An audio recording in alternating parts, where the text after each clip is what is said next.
آنے والے میرے خیال میں 12 گھنٹے جو ہیں انڈیا کے لیے ایک بہت بڑا جھٹکا لانے والے ہیں. یہ جھٹکا پہلے ہی ایک 440 ووٹ کا جھٹکا لگ چکا ہے, یہ ایک اور جھٹکا جو ہے ان کو لگنے لگا ہے. بلکہ اگر میں یہ کہوں کہ قیامت ٹوٹنے والی ہے بھارت کے اوپر تو شاید یہ غلط نہ ہوگا. بحریہ ٹاؤن کے جو مالک ہیں ملک ریاض صاحب, ان کی جانب سے یہ اندیا دے دیا گیا کہ جناب شاید بحریہ ٹاؤن جو ہے وہ بند ہونے والا ہے یا بالکل بند ہونے کے دہانے کے اوپر پہنچ چکا ہے. کامران خان صاحب نے بیچ میں چھلانگ ماری اور کامران خان صاحب نے اس کے اوپر ایک ٹویٹ کیا. بیسیکلی کامران صاحب کہہ رہے ہیں کہ جناب ملک ریاض صاحب یہ جو آفر کر رہے ہیں نا, تہاڈی مہربانی ہے ایکسیپٹ کر لو.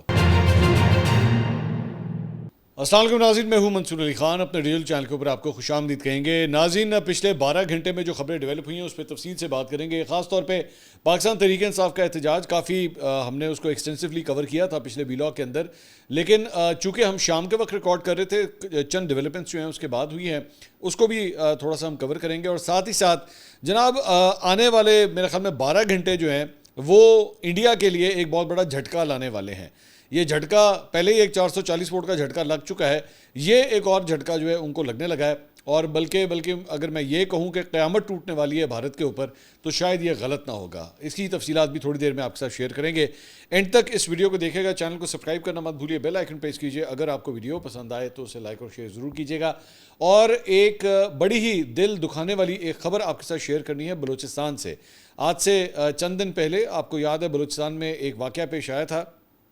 جہاں پہ ایک کپل کو جو ہے وہ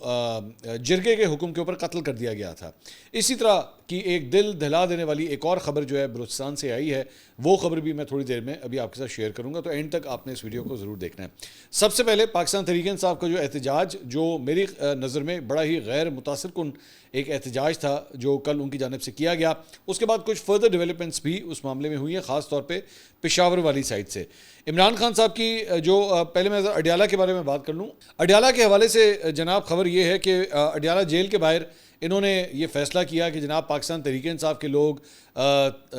تحفظ آئین پاکستان, تحریک تحفظ آئین پاکستان کے جو ممبران ہیں, محمود خان اچکزئی اور دیگر جو افراد ہیں, یہ لوگ بھی سارے جائیں گے اڈیالہ جیل کے باہر جو ہے وہاں پہ احتجاج کریں گے. لیکن اڈیالہ جیل کے باہر جو ہے وہ بڑی پولیس کی بھاری نفری وہاں پہ تعینات تھی,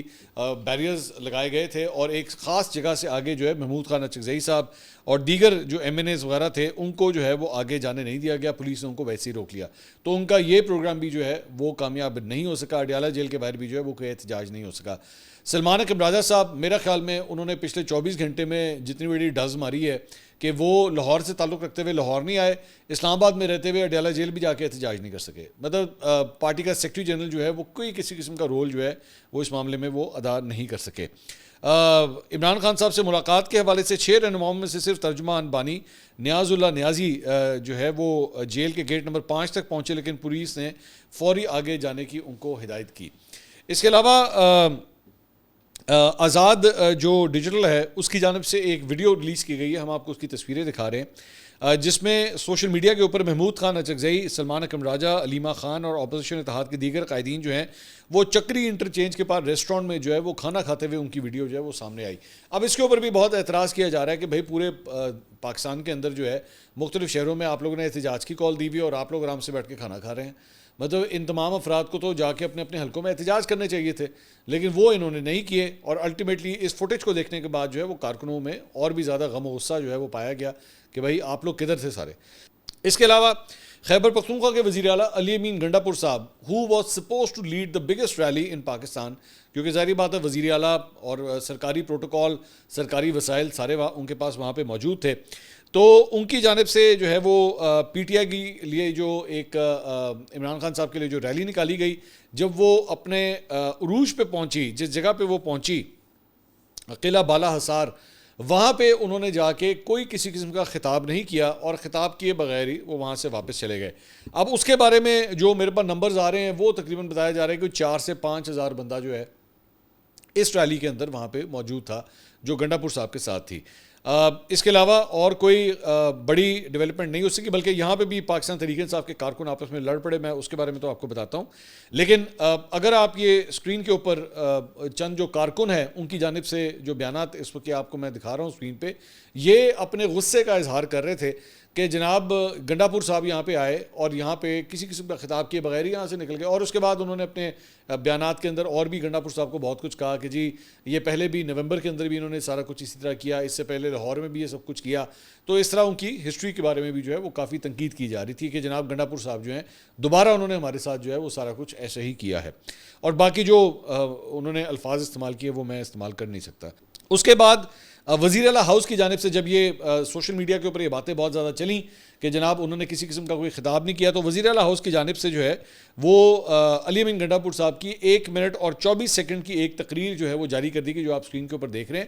اور لیکن یہ پتہ لگا کہ یہ بیسکلی قلعہ بالا حصار جو ایکچولی اینڈ پوائنٹ تھا اس ریلی کا, یہ وہاں کی تقریر نہیں تھی بلکہ حشد نگری کا جو علاقہ ہے وہاں پہ جب یہ ریلی چل رہی تھی وہاں پہ جو انہوں نے خطاب کیا تھا وہ ایک خطاب کی تھوڑی سی جھلکیاں جو ہیں وہ انہوں نے ریلیز کر دیں, لیکن کارکنوں کو ٹھنڈا کرنے کے لیے, لیکن آبویسلی اس جگہ کی فوٹیج نہیں تھی. اس کے ساتھ ساتھ ثوابی انٹرچینج کے اوپر جو ہے پاکستان تحریک انصاف کے کارکن جو ہے وہ آپس میں ہی لڑ پڑے, آپس میں گتم گتا ہو گئے, اور اس کی ریزن کیا تھی کہ بیسکلی وہاں پہ 2 مختلف گروپ سے ایک گروپ نے جو ہے وہ موٹر وے کو بند کر دیا. ہم نے پچھلے ویلاگ میں بھی آپ کو بتایا تھا کہ اسلام آباد پشاور کی جو موٹر وے تھی اس کو ثوابی انٹرچینج کے اوپر بند کر دیا گیا کارکنوں کی جانب سے, لیکن ایک دوسرا جو گروپ تھا کارکنوں کا وہ اس پہ اختلاف کر رہا تھا. وہ یہ کہہ رہا تھا کہ یہ طریقہ کار غلط ہے, اور میں بھی سمجھتا ہوں کہ یہ طریقہ کار غلط ہے کہ آپ جو ہے وہ عام آدمی, عام پاکستانی جو ہے اس کی زندگی کیوں آپ اجیرن کرتے ہیں. اس کو اپنے مسائل ہو سکتے ہیں, اس نے پہنچنا ہوتا ہے, لیکن وہ جو چند وہاں پہ افراد جو کارکن موجود تھے وہ یہ کہہ رہے تھے جب تک عمران خان صاحب کو رہا نہیں کیا جائے گا موٹر وے نہیں کھولیں گے ہم. لیکن obviously that could not sustain, اور الٹیمیٹلی ان کو ہٹا دیا گیا اور موٹر وے جو ہے وہ وہاں پہ کھول دی گئی. اس کے ساتھ ساتھ اسپیکر پنجاب اسمبلی ملک احمد خان صاحب کی مداخلت کے بعد اور احکامات پر اپوزیشن کے جو گرفتار اراکین تھے جو کل جنہیں گرفتار کیا گیا تھا ایم پی ایس کو 9 مختلف ایم پی ایس سے جن کو پولیس نے گرفتار کیا تھا, تو اسپیکر پنجاب اسمبلی کی مداخلت کے بعد جو ہے ان کو رہا کر دیا گیا. پنجاب اسمبلی کا اجلاس شروع ہوا تو اپوزیشن نے کچھ دیر کے بعد جو ہے وہ اسپیکر کے ڈائز کے سامنے جو ہے وہ کھڑے ہو کر ٹوکن احتجاج کیا اور پھر وہ اپنی نشستوں کے اوپر بیٹھ گئے. اسپیکر پنجاب اسمبلی نے کہا کہ اپوزیشن کے 9 اراکین اسمبلی کے خلاف ایف آئی آرز جو ہیں رکوا دی گئی ہیں, اور میاں مشتبہ شجاع الرحمان کو گرفتار ایم پی ایس کو رہا کروا کر اسمبلی میں لانے کی انہوں نے ہدایت بھی کی اسپیکر صاحب کی جانب سے. بعد میں اسپیکر کی ہدایت پر پولیس نے حکومتی وفد کے پہنچنے پر اپوزیشن کے 9 اراکین کو جو ہے وہ رہا کر دیا. اچھا جی, ایک اور جو بڑی ڈیولپمنٹ ہوئی ہے کل رات کو وہ ہے بحریہ ٹاؤن کے حوالے سے, اور بحریہ ٹاؤن کے حوالے سے بحریہ ٹاؤن کے جو مالک ہیں ملک ریاض صاحب, ان کی جانب سے یہ اندیا دے دیا گیا کہ جناب شاید بحریہ ٹاؤن جو ہے وہ بند ہونے والا ہے یا بالکل بند ہونے کے دہانے کے اوپر پہنچ چکا ہے. انہوں نے ایک بڑی لمبی چوڑی جو ہے وہ ایک ٹویٹ کی, وہ میں پڑھ دیتا ہوں, اور کامران خان صاحب نے ملک ریاض صاحب کو بڑا سپورٹ کیا. پہلے میں ٹویٹ پڑھ دیتا ہوں. اس میں انہوں نے کہا جی میرے جان سے عزیز پاکستانی بھائیوں بہنوں, میں آج انتہائی افسوس اور کرب کے ساتھ یہ آگاہ کرنا چاہتا ہوں کہ گزشتہ چند ماہ کے دوران حکومتی اداروں کی جانب سے پے در پے بے مثال دباؤ, درجنوں سٹاف ارکان کی گرفتاریوں, کمپنی کے تمام بینک اکاؤنٹس کی منجمدی, عملے کی گاڑیوں کی ضبطی اور دیگر سخت اقدامات کے باعث بحریہ ٹاؤن کا ملک بھر میں آپریشن شدید طور پر مفلوج ہو چکا ہے. ہماری رقوم کی روانی مکمل طور پر تباہ ہو چکی ہے, روزمرہ سروسز فراہم کرنا ناممکن ہو گیا ہے, ہم اپنے دسیوں ہزاروں سٹاف کی تنخواہیں ادا کرنے کے قابل نہیں ہیں, اور حالات یہاں تک پہنچ چکے ہیں کہ ہم پاکستان بھر میں بحریہ ٹاؤن کی تمام سرگرمیاں مکمل طور پر بند کرنے پر مجبور ہو رہے ہیں. ہم اس آخری قدم سے ایک قدم پیچھے ضرور ہیں, لیکن زمینی حالات لمحہ بلمحہ بدتر ہوتے جا رہے ہیں. یہ صورتحال اس ادارے کے بنیادی ڈھانچے کو مفلوج کر چکی ہے جو 50,000 محنتی افراد پر مشتمل ہے. کئی سینئر ملازمین تاحال لاپتہ ہیں, سروسز معطل ہیں, ترقیاتی منصوبے رک چکے ہیں, اور ہماری کمیونٹیز میں معمول کی دیکھ بھال اور سہولیات کی فراہمی شدید متاثر ہو چکی ہے. یہ کیفیت ہمارے وطن عزیز کی معیشت کے لیے بھی کسی شدید بحران سے کم نہیں ہے. کراچی سے لاہور اور اسلام آباد تک بحریہ ٹاؤن میں لاکھوں پاکستانیوں کی کھربوں روپوں کی سرمایہ کاری منجمد ہو چکی ہے. سینکڑوں ارب روپوں کی کمرشل منصوبے تکمیل سے پہلے ڈھیر ہو چکے ہیں. ہزاروں خاندان بے یقینی اور ذہنی اذیت کا شکار ہے. ہمیں اپنے لاکھوں رہائشیوں اور سٹیک ہولڈر سے دلی معذرت ہے جنہیں ہماری مجبوری کی وجہ سے پریشانی کا سامنا کرنا پڑ رہا ہے. میں اپنے تمام مصیبت کے مارے خاندانوں کا شکریہ ادا کرتا ہوں. ان بے رحم حالات میں بھی آپ نے صبر کا دامن اور حوصلہ نہیں چھوڑا, لیکن ان تمام مشکلات کے باوجود ہمارا پاکستان سے عشق, وفاداری اور خدمت کا جذبہ آج بھی ویسا ہی ہے. 2 دہائیوں میں بحریہ ٹاؤن نے جو کچھ پاکستان کے لیے کیا, کراچی, لاہور اور اسلام آباد میں عالمی معیار کی بستیاں, لاکھوں روزگار اور قومی خزانے میں اربوں روپے کی شراکت, یہ سب تاریخ کا حصہ ہے اور قوم کی اجتماعی ترقی کا ثبوت ہے. آج بھی میرا دل یقین سے بھرا ہوا ہے کہ پاکستان کے ادارے انصاف، عقل اور تدبر سے کام لیں گے اور وہ ہمیں اس مشکل موڑ سے باہر نکالنے میں مثبت کردار ادا کریں گے۔ آخر میں دل کی گہرائیوں سے آخری اپیل کرنا چاہتا ہوں کہ ہمیں سنجیدہ مکالمے اور باوقار حل کی طرف واپسی کا موقع دیا جائے۔ اب یہاں سے اپیل سٹارٹ ہو رہی ہے۔ اس مقصد کے لیے کسی بھی میں آربیٹریشن میں شریک ہونے اور اس کے فیصلے پر 100% عمل درآمد کے ہم یقین دلاتے ہیں۔ اس موقع پر میں یہ بھی یقین دلاتا ہوں کہ اگر آربیٹریشن کا فیصلہ ہماری جانب سے رقوم کی ادائیگی چاہے گا تو ہم اس کی ادائیگی یقینی بنائیں گے انشاءاللہ۔ ہم دل و جان سے پاکستان کے عوام اور ریاست کے مقتدر ترین اداروں کے لیے اپنے تن من دھن قربان کرنے کا جذبہ رکھتے ہیں۔ الحمدللہ ہم وطن عزیز کے لیے اپنی خدمات کو برقرار رکھنا چاہتے ہیں، نہ کہ ان حالات میں خاموشی سے رخصت ہو جائیں۔ سو بیسکلی ملک ریاض صاحب جو ہیں وہ یہ کہہ رہے ہیں کہ جناب ہمارا جو روزمرہ کا جو بحریہ ٹاؤن کے حوالے سے کام ہے، صفائی شفائی وغیرہ، سیکیورٹی گارڈز اور مختلف شاپنگ مالز اور سنیماز، یہ سارے کچھ آپریٹ کرنا اور دفتری جو اپنی چیزیں ہیں وہ آپریٹ کرنا ہمارے لیے مشکل ہوتا جا رہا ہے۔ ایکچولی اسی سے ریلیٹڈ ایک اور خبر بھی ہے، اور وہ یہ ہے کہ ایف آئی اے نے بحریہ ٹاؤن کے مالی ریکارڈ کی ریکوری کے لیے نجی فلاحی ہسپتال پر چھاپہ مار کر بے ضابطگیوں کی تحقیقات سے منسلک دستاویزات جو ہیں وہ برآمد کر لیے ہیں۔ کل شام کو یہ خبر آئی، چھاپے کے دوران ٹیم نے چھپائے گئے کمپیوٹر سرورز، ڈیجیٹل شواہد اور ڈیٹا بھی برآمد کر لیا۔ تمام ریکارڈ گیسٹ روم میں چھپایا گیا تھا اور ہسپتال کی نجی ایمبولینس کو ٹرانسپورٹیشن کے لیے استعمال کیا جاتا تھا۔ بحریہ ٹاؤن انتظامیہ نے اپنی کرپشن کے لیے نجی اسپتال کو بطور فرنٹ آفس اور اہم ریکارڈ کو نظروں سے چھپانے کے لیے استعمال کیا۔ ڈان نے اور یہ رپورٹ کیا ہے۔ ایف آئی اے ٹیم نے بحریہ ٹاؤن کے دفتر سے اہم ریکارڈ قبضے میں لیا، جس میں نجی ہاؤسنگ سوسائٹی کے مختلف منصوبوں کی فائلیں اور دیگر ریکارڈ بھی شامل ہیں۔ اب اس ساری چیز کے بعد کامران خان صاحب نے بیچ میں چھلانگ ماری، اور کامران خان صاحب نے اس کے اوپر ایک ٹویٹ کیا۔ انہوں نے کہا جی آئی ارنسٹلی ریکویسٹ دیٹ دس کمیونیکیشن، یہ ملک ریاض صاحب کی tweet, that this communication be given a sympathetic reading and a fair chance. What's at stake is not just an enterprise, but the lives, livelihoods and dreams of millions of Pakistani who place their trust in us. Hundreds of million rupees of Pakistani investment is at stake. Let us please find a way forward together with dignity, justice and the spirit of reconciliation. اچھا تو basically Kamran صاحب کہہ رہے ہیں کہ جناب ملک ریاض صاحب یہ جو آفر کر رہے ہیں نا، تہاڈی مہربانی ہے ایکسیپٹ کر لو۔ دو چار چیزیں ہیں سارے معاملے کے اندر، ذہن میں رکھیے گا کہ جو بڑے بڑے مافیاز ہوتے ہیں نا، بڑے بڑے ایسے افراد ہوتے ہیں جن کی بڑی بڑی کمپنیز ہوتی ہیں، اور جب وہ مالی بے ضابطگیوں کے اندر پکڑے جاتے ہیں، میں فی الحال ملک ریاض صاحب کی بات نہیں کر رہا، میں ایک جنرک بات کر رہا ہوں، کہ جب وہ پکڑے جاتے ہیں نا تو سب سے پہلی دلیل یہ دی جاتی ہے کہ ان کو ہاتھ نہ لگائیں، کیونکہ اگر آپ ان کو ہاتھ لگائیں گے نا تو ان کی کمپنیوں کے اندر جو ہزاروں کی تعداد میں لوگ جو کام کرتے ہیں نا، ان کے روزگار کا کیا ہوگا۔ بیسکلی یہ ہوتا کیا ہے، یہ بیسکلی اس سیٹ کو چھپانے کے لیے، اس سیٹ کو بچانے کے لیے ان ملازمین کی ایک ڈھال بنائی جاتی ہے۔ یہ ہوتا ہے اصل میں چاہ، اور ان ملازمین کو فرنٹ کے طور پہ جو ہے رکھا جاتا ہے کہ جناب اس کو کچھ نہیں ہوگا، یہ متاثر ہوں گے۔ یہ بیسکلی یہ کامران خان صاحب بھی یہی کام کر رہے ہیں، یہ ملک ریاض نے بھی یہی کیا، اور کامران خان صاحب کے بارے میں میرے وہ سینئر ہیں، لیکن معذرت کے ساتھ پوری مارکیٹ کے اندر یہ بات مشہور ہے کہ کامران خان صاحب جو ہے نا وہ ملک ریاض کو ہمیشہ سپورٹ کرتے ہیں، ہمیشہ سے،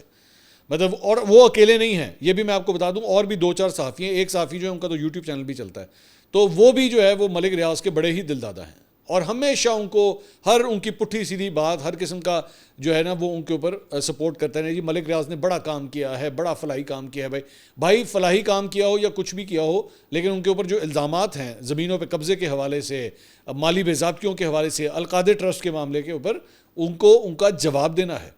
ٹھیک ہے۔ تو اس لیے برائے مہربانی یہ جو مڈل کلاس طبقے سے تعلق رکھنے والے جو ملازمین ہوتے ہیں نا، ان کو ان سیٹوں کی جو ہے نا وہ ڈھال مت بنایا کریں۔ یہ اس طرح کے اور بھی بڑے ماضی کے اندر کیسز ہو چکے ہیں کہ جب بھی سیٹ کے اوپر ہاتھ پڑتا تھا تو وہ بیٹھ کے اپنے جو ملازمین ہوتے تھے نا ادارے کے، ان کو آگے کر دیتا کہ دیکھیں ان کا کتنا نقصان ہو جائے گا، مینو کچھ نہ کہو تہاڈی مہربانی۔ سو اس طرح نہیں ہو سکتا بھائی، اس طرح نہیں ہو سکتا، ان کو جواب دینا پڑے گا۔ اور جن صحافیوں کے دل میں پیڑ اٹھ رہی ہے نا، ملک ریاض کے اوپر ہاتھ پڑ رہا ہے، آپ اپنے دل کے اوپر قابو رکھیں۔ میں جانتا ہوں آپ کے بڑے سالوں کے پرانے ریلیشن شپس ہیں، اپنے دل کو، جذبات کو جو ہے نا وہ قابو میں رکھیں برائے مہربانی۔ ملک ریاض صاحب کے بارے میں نا پچھلے دنوں، آج سے چند ماہ پہلے یہ خبر بھی آئی تھی کہ جناب وہ ایک چینل خریدنا چاہ رہے تھے، ٹھیک ہے۔ میں نے بھی ایک خبر آپ لوگوں کو دی تھی ایک چینل کے حوالے سے، تو ملک ریاض صاحب کے حوالے سے بھی مارکیٹ میں خبر آئی تھی کہ وہ ایک چینل جو ہے وہ خریدنا چاہ رہے تھے، لیکن اس کے بعد جو ہے وہ بات نہیں بنی کیونکہ ان کی کلیئرنس نہیں ہوئی تھی۔ اب وہ چینل کون سا میں نام نہیں لینا چاہتا، میں نے پہلے بھی نہیں لیا تھا، تو وہ بات جو ہے وہ نہیں بن سکی اور بات ختم ہو گئی۔ تو اس لیے ان کی بڑی پرانی خواہش ہے کہ وہ میڈیا انڈسٹری کے اندر جو ہے نا وہ کوئی بڑا رول ادا کریں، اور بہت سے صحافی جو ہیں انہوں نے اپنی لسٹ کے اندر رکھے ہوئے ہیں کہ اے جو ہے نا وہ مینوں بڑا پیارا ہے۔ اچھا، کوئی وہ کسی ایک چینل سے کوئی صحافی تعلق نہیں رکھتا، یہ مختلف چینلز کے اندر مختلف صحافی ہیں جو ان کی آنکھ کا تارا ہیں۔ تو برائے مہربانی میری نظر میں میری کوئی سمپتی نہیں ہے اس سارے معاملے میں. اچھا دوسری بات یہ کہ چلے میں ایک اور آپ کے ساتھ خبر شیئر کرتا ہوں کہ ملک ریاض صاحب کے حوالے سے یہ جو اتنا بڑا ٹویٹ آپ نے کیا جی millions and thousands of employees will be affected, یہ ملک ریاض صاحب کی یہ کل کی تصویریں ہیں اور یہ ان کے مڈل ایسٹ کی دبئی کی یہ ساری تصویریں ہیں جہاں پہ پروجیکٹ کا افتتاح کیا گیا ہے, کل ہی کیا گیا ہے. ان کی فیملی بھی ساتھ کھڑی ہوئی ہے, ان کے بیٹے بھی ساتھ کھڑے ہوئے ہیں اور پوری طرح افتتاح کیا گیا ہے. اب یہ جو پروجیکٹ وہاں پہ چل رہا ہے اس میں پیسہ نہیں لگ رہا, مطلب اپنا کام چلانے کے لیے ہر قسم کا پیسہ استعمال ہو رہا ہے وہاں پہ, اپنا جو سسٹم آپ نے چلانا ہے سسٹم اس کے لیے سارا پیسہ استعمال ہو رہا ہے. لیکن یہاں پہ ملازمین کو تنخواہیں دینے کے حوالے سے اور جو پلاٹس آپ لوگ آلریڈی سیل کر چکے ہیں یا جو لوگوں نے آپ لوگوں کے سوسائٹیوں کے اندر گھر بنائے ہیں ان کے لیے آپ کے پاس پیسے نہیں ہیں, سارے پیسے وہاں پہ لگ رہے ہیں, دبئی کے اندر لگ رہے ہیں. تو یہ بھی تو دیکھیں نا, یہ بھی تو تصویر کا دوسرا رخ ہے. پیسے کی کمی نہیں ہے, مطلب ملک ریاض صاحب آج اگر بیٹھے ہوئے پورے نظام کے ساتھ پورے سیٹ اپ کے ساتھ تو پیسے کی کمی نہیں ہے. پیسہ ہے تو دبئی میں بیٹھے ہوئے ہیں نا, پیسہ ہے تو یہ سارے پروجیکٹ چل رہے ہیں. لیکن فرق صرف یہ ہے کہ پیسہ لگانا کیا. اچھا دوسری جگہ یہ کہتے ہیں کہ آربیٹریشن جو ہے وہ اگر کروا دے اور ہمیں کہے جی آپ نے اتنے پیسے دینے تو میں اتنے پیسے دینے کے لیے تیار ہوں, وہ پیسہ کہاں سے آئے گا؟ اے نہیں ہے کہ وہ بیٹھے بٹھائے ملک ریاض سیٹھ تھے اور اب کنگلے ہو گئے ہیں, ایسی بات نہیں ہے. پیسہ ہے ان کے پاس, پیسہ اپنے پاس رکھا ہوا ہے. فرق صرف اس چیز کا ہے. ہاں البتہ یہ جو بھی ڈیولپمنٹ ہوئی ہے کل کی یہ جو ٹویٹ ہے اس کے بعد ڈیفینیٹلی میرا خیال میں آج بحریہ ٹاؤن کی جو پلاٹس کی پرائسز ہیں ویسے تو میرے سننے میں آیا تھا 40-50% تک جو ہے وہ آلریڈی ڈپریشیٹ کر چکی ہیں. لیکن اب اس حالات کے بعد جب وہ یہ کہہ رہے ہیں کہ جی it is on the verge of closure, تو پھر تو بالکل ہی بحریہ ٹاؤن کی جو پرائسز ہیں میرے خیال میں اس سے بہت فرق پڑے گا. لیکن لیٹس سی, میں اسپیکولیٹ نہیں کرنا چاہتا. انڈیا سے ریلیٹڈ خبریں بھی آپ سے شیئر کرنی, لیکن اس سے پہلے یہ میں ایک خبر شیئر کرنا چاہوں گا بلوچستان سے جس کا میں نے ذکر کیا تھا. صحافی ہیں رشید بلوچ صاحب, انہوں نے یہ خبر دی ہے, کریڈٹ ان کو جاتا ہے, انہوں نے یہ خبر جو ہے وہ دی تھی, میں نے وہاں سے سنی ہے ان سے خبر. انہوں نے کہا جی ضلع پشین کی تحصیل ٹوبہ کاکڑی میں جو ہے ایک جرگہ منعقد ہوا. اب یہ بھی ایک جرگے کی سٹوری ہے, اور جرگہ اس بات پر ہوا کہ ایک لڑکی کی منگنی ہو چکی تھی. جب شادی قریب آئی تو لڑکی نے شادی سے انکار کر دیا. غور سے سنیے گا اس سٹوری کو. لڑکی نے پناہ لینے اور شادی سے بچنے کے لیے مقامی ایک بااثر شخص کے گھر پہ پناہ لے لی. لڑکی والے اس بااثر فرد سے رابطہ کرتے ہیں کیونکہ وہاں کی روایت کے مطابق اگر کوئی آپ کے پاس پناہ لیتا ہے تو اس کی حفاظت کی ذمہ داری پناہ دینے والے کے اوپر ہوتی ہے. لڑکے والوں نے دیکھا کہ یہ معاملہ ایسے حل نہیں ہو رہا تو انہوں نے جرگے کے ذریعے معاملہ حل کرنے کا فیصلہ کیا. جرگہ بلایا گیا. جرگہ 2 افراد کے اوپر موجود تھا اور 2 افراد کو جو ہے ثالث بنایا گیا. جرگے نے آگے سے فیصلہ کیا دیا, ذرا فیصلہ سنیے گا جرگے کا, کہ جی لڑکی کی جو 2 بہنیں ہیں, یہ لڑکی جس کی منگنی ہو گئی تھی اور جس نے شادی سے انکار کر دیا تھا اور پناہ لے لی تھی, اس لڑکی کی 2 بہنیں ہیں. ایک کی عمر 9 سال ہے اور ایک بچی کی عمر 3 سال ہے.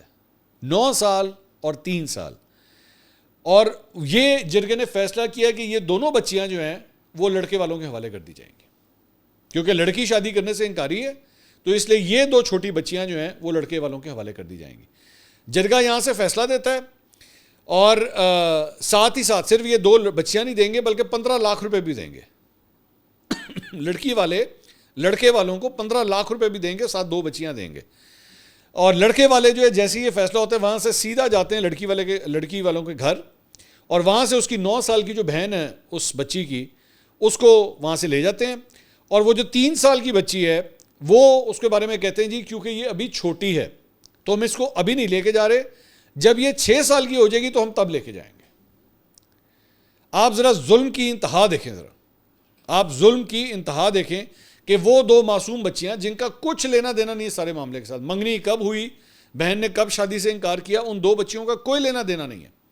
لیکن یہ جو سرداری نظام ہے, جو قبائلی نظام ہے, اور یہ اس قسم کے جرگے کا جو نظام ہے وہ کس قسم کی جو ہے وہ سزائیں دیتا ہے کہ ان بچیوں کو لے جاؤ. اور جو جرنلسٹ ہیں رشید بلوچ صاحب, ان کے مطابق ابھی تک کسی قسم کی کوئی قانونی کارروائی نہیں ہوئی. میں حیران اس بات کے اوپر ہوتا ہوں کہ یہ جو ہماری بلوچستان کی گورنمنٹ ہے یہ سوئی ہوئی ہے. جب ایک واقعہ ہو جاتا ہے اور میڈیا میں رپورٹ ہوتا ہے, ان کو تب جا کے کیوں پتہ لگتا ہے؟ ان کے وہاں پہ کیا کوئی انٹیلیجنس کا, کوئی پولیس کا نظام نہیں ہے جو خود بیٹھ کے دیکھ سکے کہ آخر بلوچستان میں ہو کیا رہا ہے؟ آئی ہوپ کہ میرے اس ویلاگ کے بعد ہی کم از کم بلوچستان کی گورنمنٹ جاگ جائے, سرفراز بگٹی صاحب جو ہیں وہ جاگ جائیں اور جا کے اس کے اوپر ایکشن لیں اور ان بچیوں کو ریکور کریں وہاں سے, اور وہ بچی جو شادی نہیں کرنا چاہتی اس کو بھی پروٹیکشن دی جائے کہ وہ جا کے ایک بااثر شخص کے پاس جو ہے جا کے پناہ لے رہی ہے, اس کی کسٹڈی میں اس وقت. انڈیا کے حوالے سے جناب اگلے 24 گھنٹے بلکہ اگلے 12 گھنٹے میرے خیال میں شاید میں کہوں تو ٹھیک ہوگا، ہوا یہ ہے کہ جناب ڈونلڈ ٹرمپ نے جو ہے وہ کل ایک اور قیامت ان کے اوپر گرا دی ہے، اور وہ اس طرح گرائی ہے کہ اس نے ٹویٹ نہیں کیا، اس نے CNBC کو ایک انٹرویو دیا اور انڈیا کے بارے میں اس نے کہا کہ بھارت ایک اچھا تجارتی پارٹنر نہیں رہا کیونکہ وہ ہمارے ساتھ بہت زیادہ کاروبار کرتے ہیں لیکن ہم ان کے ساتھ کاروبار نہیں کرتے، اس لیے ہم نے 25% ٹیرف لگانے کا فیصلہ کیا تھا، لیکن میں اگلے 24 گھنٹوں میں اس میں بہت زیادہ اضافہ کرنے جا رہا ہوں کیونکہ وہ روسی تیل خرید رہے ہیں، بھارت جنگی مشینری کو ایندھن فراہم کر رہے ہیں، اور اگر وہ ایسا کرتے ہیں تو مجھے خوشی نہیں ہوگی، میں خوش نہیں ہوں گا۔ بھارت کے ساتھ سب سے بڑی رکاوٹ یہ ہے کہ اس کے ٹیرف بہت زیادہ ہیں، آئندہ 24 گھنٹوں کے اندر مزید ٹیرف عائد کرنے کا متوقع اعلان بھارت کی برآمدی صنعت خاص طور پہ ٹیکسٹائل، فارمیسی اور آٹو پارٹس جیسے شعبوں کو شدید متاثر کرے گا۔ آج کا دن جس وقت آپ یہ ویلاگ دیکھ رہے ہیں تو اینی ٹائم ہو سکتا ہے کہ ڈونلڈ ٹرمپ کی جانب سے جو ہے نا وہ کوئی بہت بڑا اعلان جو ہے وہ بھارت کے حوالے سے کر دیا جائے۔ ذہن میں رکھیے دوبارہ، ویسے تو میں پہلے بتا چکا ہوں کہ پاکستان کے اوپر 19% ٹیرف لگا ہوا ہے اور انڈیا پہ اس نے 25 لگایا ہوا ہے، اور پلس اس نے کہا تھا میں پینلٹی بھی لگاؤں گا۔ اب وہ اس کو کتنا بڑھانے لگا ہے اس کے اوپر مختلف قسم کی چہمگوئیاں ہو رہی ہیں، مختلف قسم کی باتیں ہو رہی ہیں۔ تو انڈیا کا جو ہے نا وہ بہت برا حال ہو رہا ہے، بیچارے بہت زیادہ مشکل، بیچارہ میں کیوں کہہ رہا ہوں، بہت ہی مشکل میں پھنسے ہوئے ہیں، اچھے خاصے مشکل میں وہ پھنسے ہوئے ہیں۔ اچھا جی، اس کے علاوہ ایک اور بھی مصیبت ہے، مصیبت یہاں ختم نہیں ہوتی، اور وہ ہے وہ یوکرین کی طرف سے آئی ہے، ٹھیک ہے۔ یوکرین نے انڈیا کے اوپر کیا الزام لگایا ہے؟ انہوں نے کہا کہ جی یہ روس کی طرف سے یوکرین کے اوپر حملے جو ہو رہے ہیں اور اس میں جو ڈرونز استعمال کیے جا رہے ہیں، اس میں جب وہ ڈرونز گرتے ہیں یا ان کو کیپچر کیا جاتا ہے یوکرین کی فوج کی جانب سے، اس ڈرون کو جب کھولا جاتا ہے تو اس کے اندر انڈیا کے پارٹس ڈلے ہوئے ہیں اور اس کے پارٹس کے اوپر میڈ ان انڈیا لکھا ہوا ہے۔ روس کے ڈرونز کے اوپر جو پارٹس پرووائڈ کیے جا رہے ہیں وہ انڈیا کی جانب سے کیے جا رہے ہیں۔ تو یوکرین نے جو ہے اس کے اوپر شدید احتجاج کیا ہے اور انہوں نے کہا کہ جی 2 ہندوستانی کمپنیاں ہیں، ایک کا نام ہے وشے انٹر ٹیکنالوجی اور ایک کا نام ہے اورا سیمی کنڈکٹرز۔ یہ 2 کمپنیز ہیں جن کے بارے میں یہ کہا جا رہا ہے کہ جناب یہ جو ہے وہ یوکرین کے اوپر جو ڈرون حملے ہو رہے ہیں ان ڈرونز کے اندر ان لوگوں کے پارٹس جو ہیں وہ استعمال ہو رہے ہیں۔ اب یہ انڈیا کے لیے ایک اور نئی مصیبت ہے جو اس سارے معاملے کے اندر سامنے آئی ہے۔ تو لیٹس سی اگلے 12 گھنٹے جو ہیں وہ کیا ہوتے ہیں۔ اس کے علاوہ ایک اور ڈیولپمنٹ بھی ہوئی ہے انڈیا کے اندر، اور وہ یہ ہوئی کہ کل مختلف چینلز نے، جس میں ارنب گوسوامی کا چینل بھی شامل تھا اور وہ سارا کچھ بھی تھا، انہوں نے جناب دعویٰ کرنا شروع کر دیا۔ یہ چند اسکرین شاٹس ہم آپ کو دکھا رہے ہیں، اس کے اندر انہوں نے دعویٰ کرنا شروع کر دیا کہ جناب پونچھ سیکٹر کے اندر لائن آف کنٹرول کے اوپر جو ہے انڈیا اور پاکستان کی فائرنگ شروع ہو گئی ہے آپس میں، اور جناب سیز فائر جو ہے وہ وائلیٹ ہو گیا ہے اور آپس میں فائرنگ کا سلسلہ جو ہے وہ شروع ہو گیا ہے۔ تو اس میں اکنامک ٹائمز جو ہے وہ بھی شامل تھا، اس میں ارنب کا جو چینل تھا وہ بھی شامل تھا، لیکن حیرانگی کی بات یہ ہے کہ پاکستان اس کی کیا تردید کرتا، انڈین فوج کی جانب سے ایکچولی پریس ریلیز آئی کہ جھوٹو تاڑی مہربانی، ایہو جی کوئی حرکت نہیں ہوئی ہے، کوئی کسی قسم کی سیز فائر کی وائلیشن نہیں ہوئی ہے۔ یہ انڈین فوج نے اپنے ہی انڈین میڈیا کو، اور میرے خیال میں انڈین فوج بھی تنگ آ گئی ہوئی ہے ان لوگوں سے، مطلب پوری دنیا تو تنگ آئی ہوئی تھی کہ کتنے بڑے یہ لوگ جھوٹے ہیں۔ آپ کو یاد ہی ہوگا انڈیا پاکستان کی جنگ کے دوران انہوں نے کراچی پر بھی حملہ کر دیا تھا، کچھ لوگ تو مذاق میں بھی کہتے تھے لاہور میں بھی جو ہے وہ سمندری جہاز اڑا دیا گیا ہے، تو اس قسم کی باتیں انہوں نے اس وقت کی تھی، تو پوری دنیا جو ہے وہ ان کے اوپر تھو تھو کر رہی تھی کہ کس قسم کا انڈین میڈیا ہے ان کا۔ لیکن اب کل جو ہے وہ انہوں نے لائن آف کنٹرول کے اوپر بھی جنگ شروع کروا دی تھی، لیکن خود انڈین فوج نے باقاعدہ طور پہ بیان جاری کر کے کہا کہ جھوٹ بولنا خدا کے لیے بند کرو، بس کرو۔ تو یہ جناب اب تک کی اپڈیٹس ہیں، اگلی ویڈیو میں آپ سے دوبارہ ملاقات ہوگی، اللہ حافظ۔